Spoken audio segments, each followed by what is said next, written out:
প্রশ্নটি পড়ে নেই। ১ নম্বরে সংখ্যা রেখা ব্যবহার করে নিচের যোগফলগুলো নির্ণয় করো। এখানে বেশ কয়েকটা প্রশ্ন দেওয়া আছে।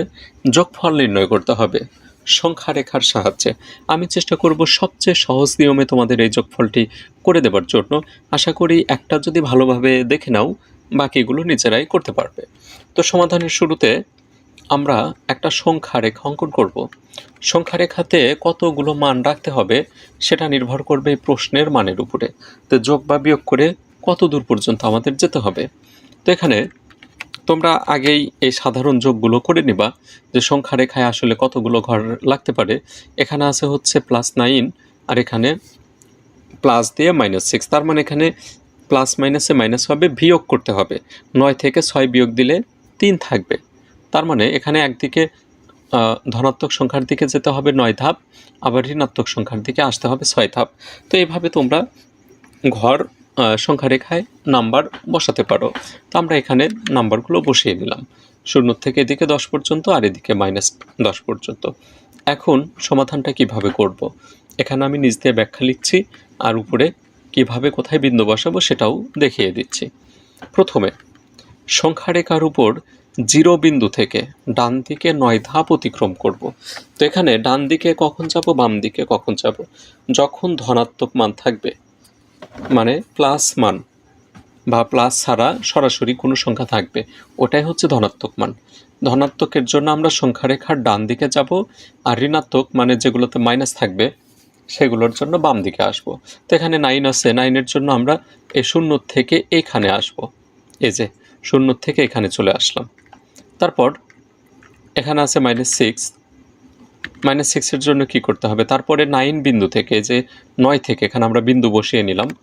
এই 9 থেকে কি করতে হবে? এখন বাম দিকে 6 ধাপ অতিক্রম করি। 6 ধাপ কেন? এই যেখানে -6 আছে, আর মাইনাস থাকার কারণে আমরা বাম দিকে আসবো, প্লাস চিহ্ন থাকলে ডান দিকে যাব। তো এখান থেকে যদি আমরা 6 ধাপ অতিক্রম করি তাহলে এখানে এসে পৌঁছাবো। তো বিন্দু এখানে বসবে না, বিন্দুটাকে সরিয়ে এনে আমরা এই 3-তে বসিয়ে দেব।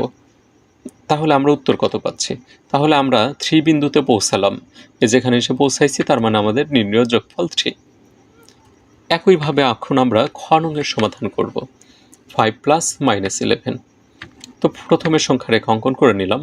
0 বিন্দু থেকে প্রথমে আমরা ডান দিকে 5 ধাপ অতিক্রম করে 5 বিন্দুতে পৌঁছালাম।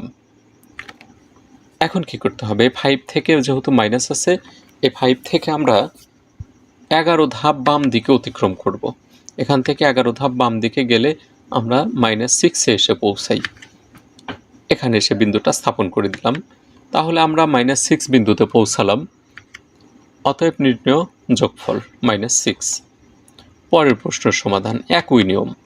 -1 + -7। তো এখানে দুইটাই ঋণাত্মক সংখ্যা, তার মানে আমাদের শুধু বাম দিকেই যেতে হবে। সংখ্যা রেখা নিয়ে নিলাম। প্রথমে সংখ্যা রেখার উপর 0 বিন্দু থেকে বাম দিকে 1 ধাপ অতিক্রম করে, এ যেখানে বাম দিকে 0 থেকে যদি বাম দিকে 1 ধাপ যাই তাহলে এসে আমরা পৌঁছাবো -1-এ। তারপর আছে হচ্ছে -7। -7-এর জন্য এই 1 থেকে এখানে বিন্দু দিয়ে নিলাম। এই -1 থেকে আরও 7 ধাপ যেতে হবে। 7 ধাপ যদি আমরা বাম দিকে যাই তাহলে এসে আমরা কোথায় পৌঁছাবো? -8-এ এসে পৌঁছাবো। এই বিন্দুটাকে টেনে নিয়ে এসে আমরা এখানে বসিয়ে দেব। আমরা -8-কে পূরণ করে নিলাম। তাহলে আমরা -8 বিন্দুতে পৌঁছালাম। অতএব নির্ণয় যোগফল -8। পরের প্রশ্নের সমাধানে চলে যাচ্ছি। তার পূর্বে তোমাদের কাছে জানতে চাচ্ছি চ্যানেলটিতে সাবস্ক্রাইব করেছো কিনা। যদি না করে থাকো এখনই করে নাও, আশা করি ভবিষ্যতে উপকৃত হবে। এটি ঘয়ের উত্তর।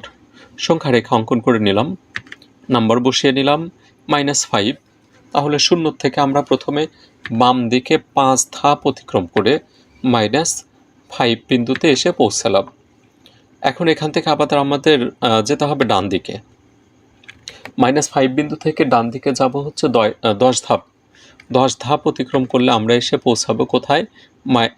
5-এ এসে এইটাকে এনে আমরা এদিকে বসিয়ে দিলাম। তাহলে আমরা উত্তর পাচ্ছি 5। 1 নং প্রশ্নের সমাধান শেষ। 2 নংয়ে চলে যাচ্ছি। সংখ্যা রেখা ব্যবহার না করে যোগফল নির্ণয় করতে হবে। 11 + -7। তো আমরা প্রথমে প্রশ্ন রাশিটা লিখে নিলাম। এখন এক্ষেত্রে যোগের জন্য আমরা যে কাজটা করব, ব্রাকেট তুলে দেব। আর ব্রাকেটের সামনে যদি প্লাস থাকে তাহলে ভিতরের চিহ্নের পরিবর্তন হবে না, আর সামনে মাইনাস থাকলে ভিতরের চিহ্ন পরিবর্তন হবে। তো এখানে প্লাস আছে, ভিতরের চিহ্ন পরিবর্তন হবে না, তাহলে প্লাস মাইনাসে মাইনাসই বসে যাবে। 11 থেকে যদি 7 বিয়োগ করি তাহলে আমরা পাই 4।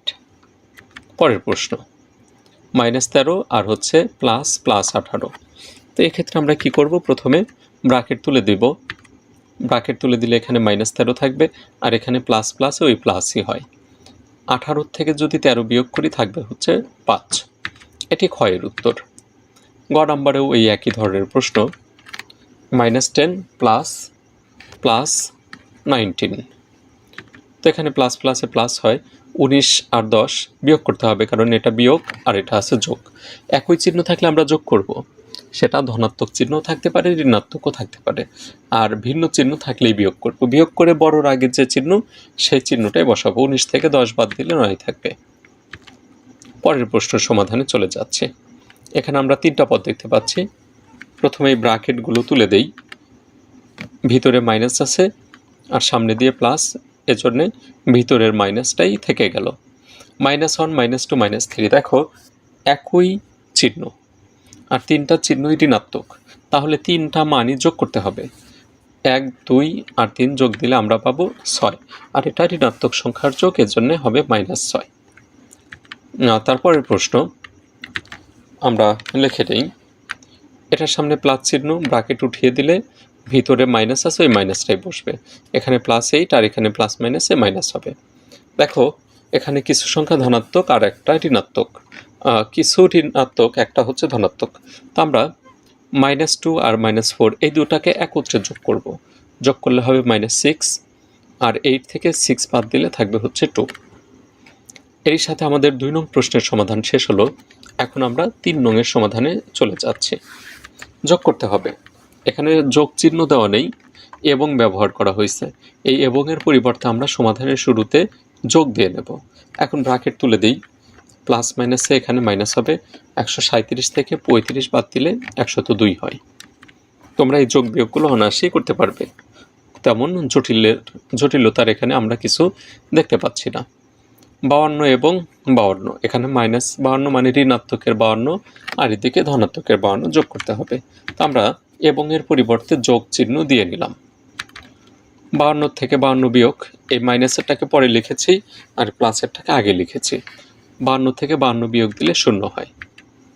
পরের প্রশ্ন, এখানে আমরা 3টা পদ দেখতে পাচ্ছি, -31, তারপরে 39 এবং 19। কমা এবং তুলে দিয়ে আমরা যোগ চিহ্ন বসিয়ে দিলাম। তাহলে 39 আর 19 যোগ দেব, আর এদিকে 31 যা আছে তাই থাকবে। এখানে যোগ দিলে আমরা 58 পাই। 58 এটা আছে ধনাত্মক আর এটা ঋণাত্মক, ভিন্ন চিহ্ন থাকার কারণে যোগ করা যাবে না। যদিও মাঝখানে যোগ, এই যোগ দেখেই যে আমরা যোগ করব তা কিন্তু করা যাবে না। এই যে সামনে মাইনাস আছে, একই চিহ্ন থাকলে আমরা যোগ দেব, ভিন্ন চিহ্ন থাকলে বিয়োগ করব। 58 আর 31 বিয়োগ দিলে আমরা পাই 27। এটা আমাদের গয়ের উত্তর। এখানেও আমরা 3টা পদ দেখতে পাচ্ছি। কমা এবং তুলে দিয়ে যোগ চিহ্ন বসাই।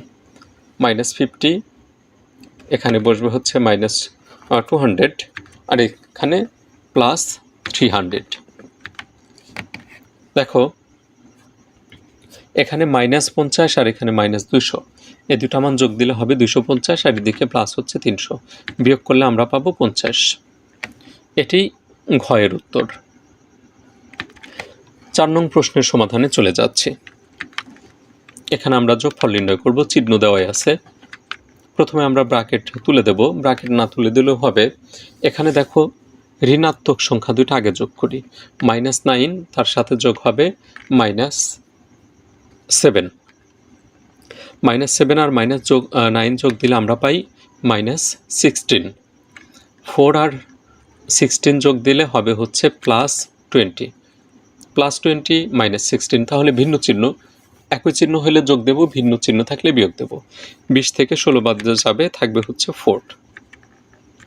পরের প্রশ্ন, এখানে ওই একই ধরনের কোশ্চেন, আমরা রাশিগুলো লিখে নিলাম। -2 সাথে যোগ হবে হচ্ছে -65, তার সাথে যোগ হবে 8। এই 3টা মান যোগ দিলে আগে আমরা ব্র্যাকেটটাই তুলে দিলাম, তারপরে যোগ করব। ব্র্যাকেটটা তুলে দিলাম, ব্র্যাকেট না তুলে দিলেও হয়তো একবারে যোগ করেও নেওয়া যাবে। এখানে 3টা মান যোগ দিলে আমরা পাই 75, আর 37 আর 75 বিয়োগ করলে হবে হচ্ছে -38। এটি আমাদের উত্তর। সুপ্রিয় শিক্ষার্থীবৃন্দ, এরই সাথে পূর্ণ সংখ্যার অনুশীলনী 3.2 এর সকল প্রশ্নের সমাধান শেষ হয়ে গেল। পরবর্তী টিউটোরিয়ালে হাজির হব নতুন আরও অঙ্ক নিয়ে। আর সেই টিউটোরিয়ালগুলো সবার আগে পেতে চাইলে তোমাদেরকে চ্যানেলটি তো অবশ্যই সাবস্ক্রাইব করে রাখতে হবে। বিদায় নিচ্ছি, তোমাদের সুস্বাস্থ্য এবং দীর্ঘায়ু কামনা করে সবাই ভালো থাকো, সুস্থ থাকো।